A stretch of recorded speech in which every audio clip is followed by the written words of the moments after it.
প্রথম যেদিন restaurant open করি, এমন একটা জায়গায়, এটা কোনো উপজেলা বা জেলা না, মনে করেছিলাম যে আসলে কাস্টমার রেসপন্স আসলে কিরকম পাবো। কিন্তু প্রথম দিনেই আমরা আসলে কাস্টমার সামাল দিতে গিয়ে হিমশিম খাইছি। যে আসলে শুরুতেই আমরা মোটামুটি কাস্টমারদের ভালো একটা সাপোর্ট পেয়েছি। এই দিক দিয়ে একটা বিয়ে যাচ্ছিল, হিন্দুদের বিয়ে, ওরা যেতেই হুট করে রেস্টুরেন্টের নামছে বরযাত্রী সবাই নেমে একবার, তখন মনে হচ্ছিল যে আসলে একটা কমিউনিটি সেন্টারে আছি, সব একসাথে এখানে অর্ডার দিয়ে খাওয়া শুরু করছে। এখানে আমরা বাংলা, চাইনিজ, থাই সব ধরনের ফুডের অর্ডার করি। শিক্ষকতার পাশাপাশি রেস্টুরেন্ট ব্যবসাটা শুরু করার আইডিয়া আমি ব্যক্তিগতভাবে ছোটবেলা থেকে আসলে রেস্টুরেন্টে যেতে যেতে নিজের মাঝে একটা ইন্সপিরেশন চলে আসছে। সেখান থেকে আসলে আমার চিন্তা ভাবনা একটা রেস্টুরেন্ট করা এবং সেই অনুযায়ী বাস্তবে রূপ দেওয়া। আমাদের রেস্টুরেন্ট আমরা কাজ শুরু করেছিলাম গত বছরের 25 অক্টোবরে এবং আর হচ্ছে 26 পয়লা জানুয়ারিতে আমরা রেস্টুরেন্ট ওপেন করেছি। শুরুতে চ্যালেঞ্জ বলতে যেটা আসলে কাস্টমারকে ফেস করা।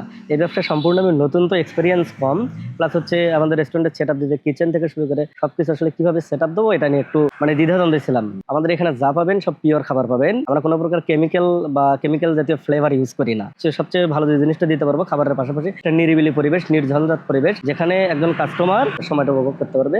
আমাদের রেস্টুরেন্টে মোটামুটি আমরা সব খাবারই মেক করি আমাদের কিচেন থেকে, তবে আমাদের সবচেয়ে বেশি যেটা চলে মিট বক্স, পিৎজা, নাসোস এবং তেহারি, এই জিনিসটা আমাদের বেশি চলে। আমাদের প্রতিদিন গড়ে 50 থেকে 60 কাস্টমার, এমনিতে অফ টাইম এখন আমাদের একটু কাস্টমার কমে গেছে, রমজান মাস, মুসলিম দেশ, তারপরও আছে আলহামদুলিল্লাহ। এটা তো বলা যায় না গড়ে কিরকম আসলে আসবে। আমাদের টোটালি তো এ পর্যন্ত ইনভেস্ট আমাদের 10 লাখ প্লাস হয়ে গেছে। এখানে সবগুলো কাজ তো প্রসেস বাই প্রসেস হয়। আমাদের একটা ম্যানুয়াল করে দেওয়া আছে, এখানে ম্যানেজার আছে, রেস্টুরেন্ট অ্যাটেন্ডেন্ট আছে, আমার কিচেন হেল্পার আছে, কিচেন শেফ আছে, এরা সবাই দেখাশোনা করে। আমি শিক্ষকতার পাশাপাশি অথবা দিন শেষে একবার এসে একটু ঘুরে যাই, দেখি কি অবস্থা। আমরা কাস্টমার রেসপন্স অনেক ভালো পাচ্ছি, সারা ভালো পাচ্ছি, কাজেই ওই ধরনের চিন্তা মাথায় এখন নেই, ইনশাল্লাহ ইন ফিউচারও থাকবে না। আসলে আমাদের এখানে যারা ম্যানেজমেন্টে আছে তাদের বিহেভ এবং আমাদের ফুড কোয়ালিটি এবং হচ্ছে পাশাপাশি আমাদের পরিবেশ, কাস্টমার চায় একটা ভালো পরিবেশ, যারা এখানে কাজ করতেছে স্টাফদের ভালো ব্যবহার এবং ফুড কোয়ালিটির পাশাপাশি সার্ভিস। আসলে এটা সম্পূর্ণ আমাদের, আমরা কিভাবে আসলে আমাদের ম্যানুয়ালটা রেডি করছি, আমরা কিভাবে রেস্টুরেন্ট চালাবো, কোয়ালিটির পাশাপাশি কিভাবে সার্ভিসটা দেব, আসলে এটা তো ওইভাবে বলা যায় না। দেখা যাচ্ছে আমাদের সেক্টর বাই সেক্টর লোক আলাদা করে দেয়, যে কিচেন সামলাচ্ছে সে কখনো বাইরে আসবে না,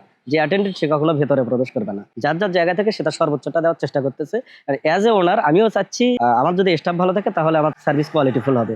ব্যবসা করতে হলে আসলে অর্থনৈতিক বিষয়টা আসলে মূল কথা না, প্রথমে যেটা আমাদের স্বপ্ন থাকতে হবে এবং স্বপ্নকে বাস্তবে রূপ দেওয়ার জন্য বাস্তবে যে কাজগুলো করা দরকার আমাদের সেগুলো একবারে নিবিড়ভাবে করতে হবে। আর অবশ্যই কখনো হাল ছাড়া যাবে না, হাল ছাড়বেন তো হেরে যাবেন। পাশাপাশি হয়তো এর শাখা বা আউটলেট আরো রেডি করতে পারি, প্লাস হচ্ছে আমাদের বিকল্প নামে আমাদের আরো কিছু প্রজেক্ট আসবে। হ্যাঁ, আরো শাখা খোলার ইচ্ছা আছে। আপনারা রেস্টুরেন্টে আসেন, বিকল্পতে আসেন, দেখেন, আমাদের ফুড কোয়ালিটি গুলো যাচাই করেন। আমাদের খাবারের কোয়ালিটি যদি ফল করে তাহলে অবশ্যই এরিয়া না গিয়ে আমাদের জানাবেন, আমরা সেটা সলভ করার চেষ্টা করবো ইনশাল্লাহ।